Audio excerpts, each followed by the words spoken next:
Hello, I'm James, Hi, I'm Jimmy, and welcome to A Job Done Well. the podcast that helps you improve your performance and enjoyment at work.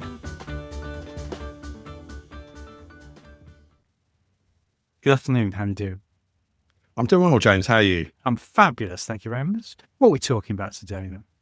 Today, we have a special guest, a good friend of ours who's a risk expert, and it's a subject that we have had digs at on a number of occasions. And we both know it's a little bit like medicine. You've got to have it. It's good for you, but sometimes you hate it. I'm not So terribly convinced, mate. I would rather scoop my eyeballs out with a teaspoon Wow. than sit in some risk meetings. But Well, we are going to talk about why you have it, how it helps you, how it's done well, and what you as an individual can do to manage risks and perform better as a result of it. So Rich is going to convert us into risk disciples over the next half an hour or so. Welcome, Rich. Thanks, guys. If I can convert you, I can convert anyone. So looking forward to it. Well, for those who are diligent listeners to the podcast, they will recall that James used a conversation we had with Rich a while ago as what was it, James? It was how not to respond. being Because wound up. Yeah, because it was a battle. It was Reform Richard against Liberal Lawther. And yeah, we will stay off politics today and we will stick to risk. But welcome, Rich. Why don't you tell us a bit about yourself and kick off? Yeah. I mean, I think one of the reasons I can almost do this podcast is I've had a bit of a curly career. So I'm not someone who studied risk management in university, has never done anything else. So I've been an auditor. I've been an airline strategy consultant.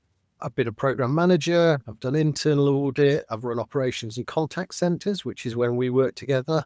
I've worked in first line risk, second line risk, regulatory relations, presented to boards. I've been on boards. So I've seen risk management from all different angles. So I can very much appreciate your perspectives when you say it's a tiny bit annoying, because I've sat on that side of the fence as well as the side of the fence I currently sit on. And so currently I work for a company called Vocalink, which is part of MasterCard, which you've probably never heard of. But we essentially run real-time payments, direct debit, ATMs. And so 70% of household bills we process and pay, 90% of salaries we process and pay, and 98% of state benefits. So we're pretty fundamental to the UK economy and how things work. So generally, if we ever want to see any money again, we have to be nice to you. And if it all goes dark, it means my risk management's screwed up and I'm going to hide somewhere. We know who to come after. Exactly. So let me ask a very simple question to start off with then, Rich. What is risk management? Yeah, I mean, the key thing about risk management, James, is it's very simple. Anyone can do it. We all do it. We all do it instinctively. And I know you love a model. So there are really 4 steps. It's what's my risk?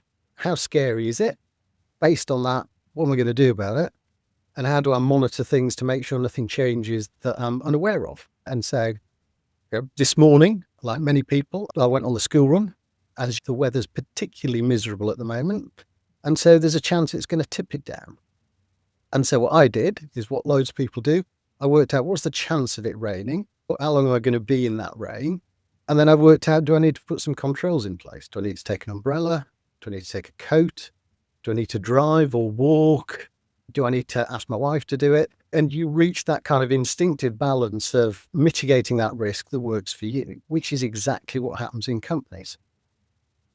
So the reality is, on one level, we all do it all of the time. When you brought it to life with that example, I wouldn't have thought about risk at all. But obviously you are thinking about it, but it's all really instinctive, isn't it?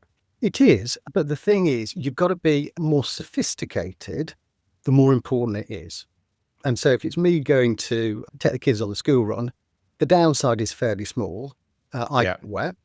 If it's me in my professional job, the downside is pretty big, as we just said. And so dependent on how big the consequences are, you build a lot more sophistication and rigor into that. But sometimes you can lose the key message. And so, what is my risk can run from sitting down and saying, what keeps you up at night? The classic question, to some kind of set of workshops with challenge from different lines of defense, with a risk taxonomy to make sure you're not missing anything.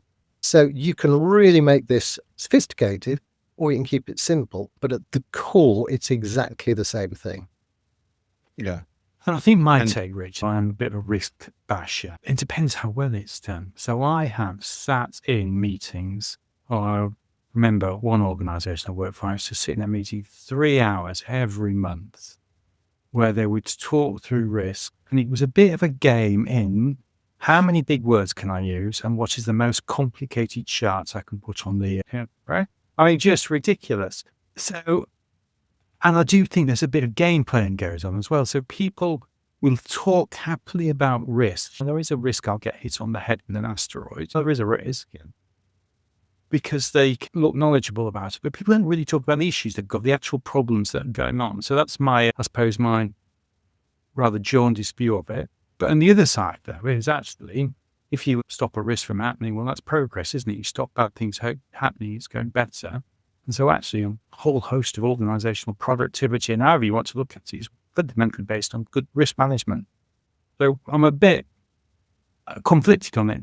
Yeah, which is entirely fair enough. And certainly it can be done well and it can be done badly. I think people often focus on the cost of risk management because you're in those workshops, you're filling in a spreadsheet, you'd rather be doing a process diagram or something very exciting and sexy like that. However, the benefit... Yeah, I take your risk form and I raise you a process map. Yeah, stick that. I feel like definitely the rose between two thorns. A risk workshop or a process workshop. We can have a nerd off if you want. Anything is the answer I would rather do than those two things. We certainly can, but what you've got to realise is if you successfully avoid things, it makes your organisation's life enormously better. I've worked in organisations where there've been problems, they've not been addressed at the root cause, and things have grown and got really gnarly to unwind. And you lose control over your own destiny for a period because you've got to remediate, you've got to throw money at it, you've got to throw resource at it. You never stop bad things happening, but minimizing the cost of that rework is really important. My perspective is similarly slightly schizophrenic in that on one level, I know you need it because if, like you say, if stuff goes wrong, you're not going to be performing well and you're going to be up to your neck in auditors and stuff. You need it. I guess the flip side of it is I think I've been on the wrong end of it at times because it becomes suffocating and it becomes bureaucratic and it becomes a box ticking exercise. And so you find yourself playing games of what's the minimum I can do that keeps the auditors and risk managers away from me. But does that really add value? Yep. Yeah, and it's my job now, I'm old enough to be towards the top of that tree, to try and make sure that you cut down on bureaucracy as far as you can and make sure it is important, because good risk management is about having conversations and about making decisions based on those conversations. But often you get lost in a maze of spreadsheets and indicators and this sort of thing, and you actually lose focus on what you're trying to do. Our podcast is all about helping people, teams and organisations perform better and enjoy work more. And I go as far as saying that we believe that everyone and every team has the potential to transform their performance by optimising what they currently do. So if you'd like to discuss how we can help you transform your performance, then get in touch or maybe check out our website. We also do speaking events, mentoring and advice work as well. So if we talk about bad risk management for a little while, so things I have seen, for example, have a risk score, which by definition is an arbitrary sort of score. I have seen people in endless debates trying to minimize the score so they look like they're doing a good job to make a damn difference to the business. It's just about the number we put in the spreadsheet. The other thing I see an awful lot of is people not prepared to accept they've got a risk at all because it makes them look bad. So what's your take on that? What causes that and what should we do differently? Yeah, I think that leads towards what a good risk culture is. And so we really do have to encourage the right behaviours throughout the organisation for risk management to work. And that goes from the very top all the way through. And so people need to be comfortable that their job is to raise stuff and raise it honestly, because that creates the data. If you've got people down in the organization worried that they can't raise an issue or a risk or a problem, then you've automatically lost the battle, because the data you're trying to make decisions on is flawed.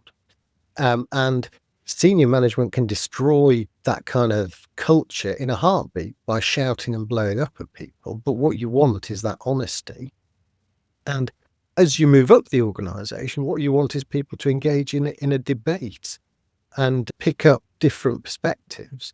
And sometimes I take up a contrary position just to have the conversation, because I feel the conversation needs to be had. And there was a guy who talked about an obligation to dissent. And so it wasn't just that you were allowed to dissent if you felt strongly about something. You had an obligation to dissent from the orthodox line, to challenge it. And that makes the conversation so much better. And so if you've got people just reading through their risk papers, if you've got people just talking through that, saying everything's green and it's wonderful, then you need to lean in and actually have a conversation about what's really going on, or tie it to real world stuff. And so if everything's green, then presumably there are no issues happening in the business. I thought the obligation to dissent was a description of your two's relationship, really. That's what you both do. Sometimes it's just fun to get James off on one, so I'll say whatever is necessary to light the blue tint. It's not a big achievement, mate. There's a lovely story of, I think it was Alan Mulally, who was the chief executive of Ford. No, I can't remember the numbers, but Ford was getting a new something like $4 billion a year. And then he introduced one of his traffic light systems, red, amber, green, and his vice presidents all rocked in to his meeting once a week, and then they always said everything was green.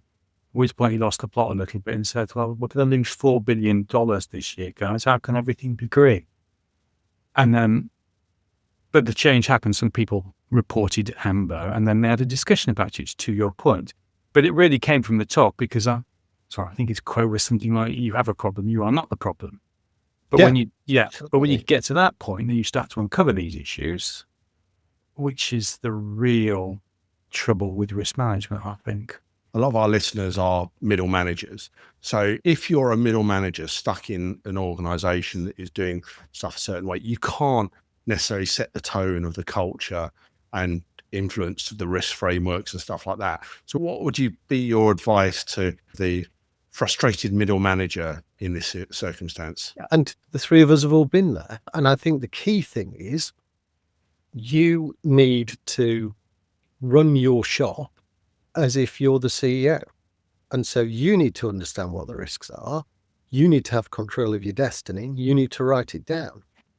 And then, quite frankly, whatever risk management thing is happening in the business, however they run it, you will show it really well, because you've taken the time to think about it, understand the weaknesses, and start to fix things. Because if you know what the problems are, you know who needs coaching, you need what processes are leading to some of the issues, and you have a fair amount of latitude to fix those. But you need to write stuff down, and you need to show that you're on it because you understand the problem and you're trying to fix the problem. Then you will always show it well. And if someone comes in and does a red audit or a problem or something like that, then you say, look, I had this, I was working on it. And you can use that to gain more resources to fix your problem, because you can articulate it and you've got evidence of it. What I've seen people do in those sorts of roles is almost fight against the system, and you can't change the system. So trying to go with it is much more useful, because actually when you fight against it, you think, I'm not going to fill this in, I'm not going to do this, I'm not going to play the game. Often you end up in the spotlight and you end up having to do more than everyone else. So figuring out how you use the framework and how you cooperate with the framework rather than just fighting it, that's a much better way than trying to rebel against it in this circumstance. Yeah, and my take, I suppose, is there is a short-term strategy, which is you can say, there's nothing to see here, everything's rosy.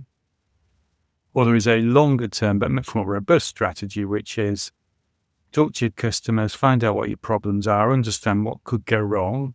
Because if you are listening to people and you are saying there are problems and you have a plan to deal with them, and people will cut you a lot more slack. Absolutely. And you've got to think about your career, not just your job. because working like this and exhibiting and displaying these skills, whether it's not working in this job, there probably is someone else in the organization who goes, oh, actually, I quite like how that guy's thinking. They're all over this. If I get a role, I would love them to come and apply that kind of thinking to my area. Or you're building up the skills for your next job in your next company. Understanding risk management and being able to drop that into your CV is a great way of demonstrating you're not just a kind of operational leader, but you're building out your general manager skill set. A couple of other things. One, don't discount the fact that you could give some feedback to the risk management function and say, hey, this would be a lot easier for all of us if you did it like this rather than like that. Yeah. Because that might actually go down really well. So, for example, if you'd rather do a workshop than fill in lots of spreadsheets, that they might bite your hand off there, and that could work for more of the organization. Then I think the other thing is, whilst those kind of technical term long-tailed events, because they're down that end of the normal distribution, whilst they're unlikely, if they happened, you're screwed, and therefore you've got to spend some time thinking about those sorts of things. It's like, why we get insurance. You don't think your house is going to burn to the ground, but it just might. So your control is some insurance. When things go really bad, it's not the being hit on the head by a meteorite. It's the accumulation of small things which all come together. So the example I would always give is the child playing football by a road where somebody is speeding and there are some cars parked illegally, and all of a sudden you've got 3 or 4 things going wrong and you see how it get very bad. One of those things by itself, probably not a big deal. My frustration when dealing with risk managers is that they're much more on the meteorite side of it rather than the accumulation of small things which could make something really bad. So how do you think we should engage with risk managers to get those issues addressed? Yeah, I think they're probably focused more on that end of the scale because people's natural abilities are more at the other end of the scale. So they trust you guys to pick up the things that are very likely to happen because that's part of your day-to-day management, and it's slightly different thinking to think about the things that are very unlikely. I mean, you are certainly right, James, that you're... Say that again, mate. The stopped clock is right twice a day.